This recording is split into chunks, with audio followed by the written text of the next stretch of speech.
Nike is pushing boundaries in basketball footwear once again with the ST Flare, a model originally introduced as a China-exclusive tailored specifically for outdoor courts.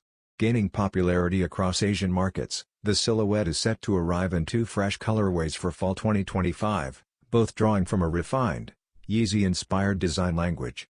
One features a sleek black upper with aged midsoles and vivid crimson accents, while the other flips the palette with cream uppers, dark midsoles, and matching red liners. Both pairs include gold-tipped eyestays, adding a subtle premium feel. While the design may remind sneakerheads of past Yeezy basketball models with its streamlined build and sculpted sole, the ST Flare is engineered for serious performance. It incorporates a full-length Zoom Air Strobel unit, reinforced knit uppers, and an aggressive outsole suited for abrasive surfaces.